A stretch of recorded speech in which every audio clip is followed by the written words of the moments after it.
Hey everybody, this is my 10-gallon Pea Puffer tank in my office, and I've got unfortunate news for this tank today. While my gourami is downstairs recovering from the minor surgery I had to perform on it yesterday, and I think he's doing better and looking better, this morning I came in here and the larger of my two pea puffers was swimming around near the surface doing the corkscrews, and we've all seen it before, when a fish is dying, and I have no idea why. I actually thought I was giving everybody a treat yesterday. I did a nice little 10-15% water change. I threw some snails in there. Nothing out of the ordinary, but I did do a water change yesterday, and I did put some snails in there yesterday. And then this morning, the larger of the two was swimming around weird. And when I came in this afternoon and checked, we're probably not going to be able to see him. I could barely see him, but his little body is down, or I should say her little body. It was two females. It's stuck in the bushes down in there. I'm going to be going in there and fishing her out when I'm done this video and getting her out of the tank.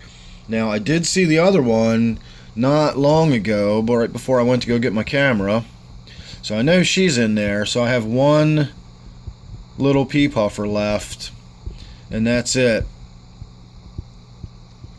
So as time goes on, next time I'm down the fish store, maybe if I can, if they've got some more pea puffers in stock, if I can find maybe a single male, maybe I'll bring that one home.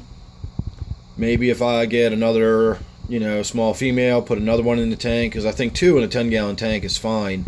I don't know if the bullying was a result of personalities or bullying was just a result of, they just shouldn't have this many in a 10-gallon tank. But anyway you slice it, I'm down to one now, and I always thought it would have been the smaller, weaker of the two that wound up dying if I had an issue with losing one.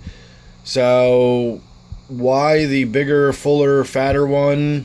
I don't know. Its stomach was pretty big this morning when I saw it swimming around.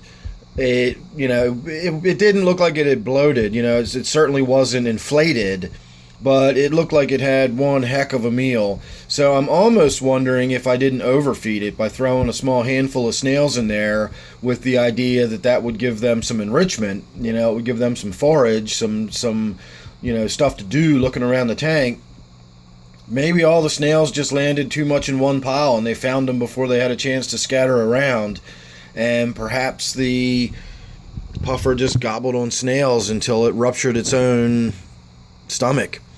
They can be overfed. You can do damage to them by overfeeding them. I thought about that when I threw the snails in there, but I really didn't think I was throwing that many snails in there. It was only, maybe 8 or 10 little tiny pond snails that were, the biggest one was probably half the size of a BB.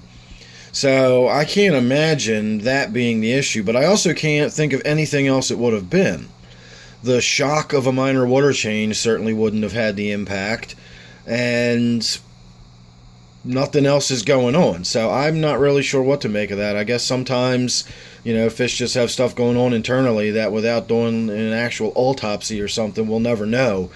But we're down to one puffer now. I lost my dominant female in the tank, so we're down to just the one now. So there's your unhappy little update on my 10-gallon pea puffer tank. So make sure you're subscribed, that way you won't miss any updates. If you're familiar with my channel, you will know that I give you updates on pretty much everything that's going on, good, bad, or indifferent. As I always say, I'm not here to get anybody's permission, or I'm not seeking anyone's approval. I'm just sharing what happens with my hobby, and if you keep fish long enough, you lose fish. So if you watch my channel long enough, you're going to see videos where I show you fish that I've lost, and today's no exception. So like I said, subscribe if you're interested in seeing other videos, because I do lots of videos where I don't show you dead fish, and they're always good to watch too. So don't forget, this one is my 10-gallon pea puffer tank. Thanks again for watching, and I'll see you real soon in the next one.